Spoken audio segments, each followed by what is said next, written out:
Hello, and greetings from the Midwest Railway Preservation Society. This will be your video restoration update team for Grand Trunk Western Light Mikado Steam Engine number 4070. I'm here with Nick Martin and Sebastian Marconi. And I'm Stephen Thomas, and we'll be bringing you the progress on 4070 from her current state until the old girl is back on the high iron. Thanks to our hardworking volunteers, our professional contractors, and donors like you. So, hope you enjoy.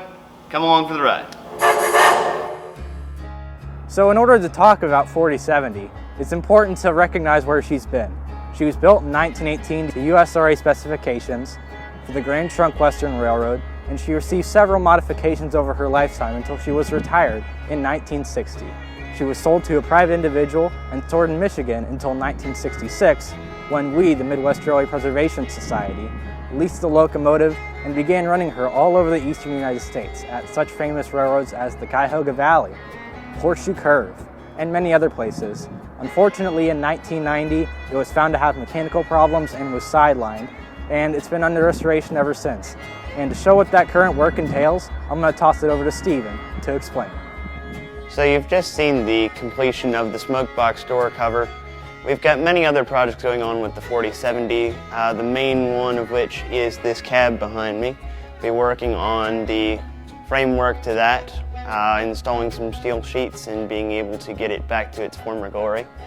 We'll also be working on sandblasting and painting the frame after it has been straightened by our professional contractors here in the coming weeks when the Jeep 10 has left the roundhouse. We are using the warehouse to catalog all the parts for 4070 and have that in a nice organized space for the crew to be able to look at what all needs to be done and what work is required. The tender has been disconnected from its tank, and work will be done on redrawing the tender and seeing what all is needed as far as the rebuilding.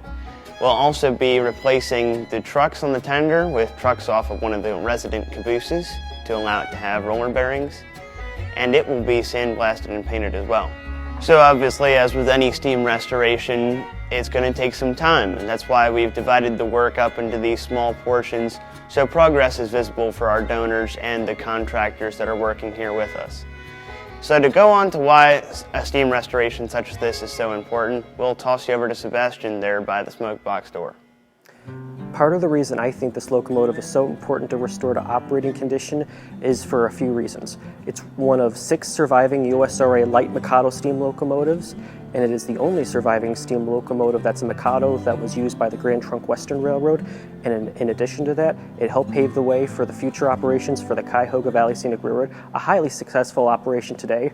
It was known as Cleveland's steam locomotive, and with it returning to service, we know that it will be a true tourist attraction to the general Cleveland area, and we can't wait for it to return. And that's a wrap on this month's update.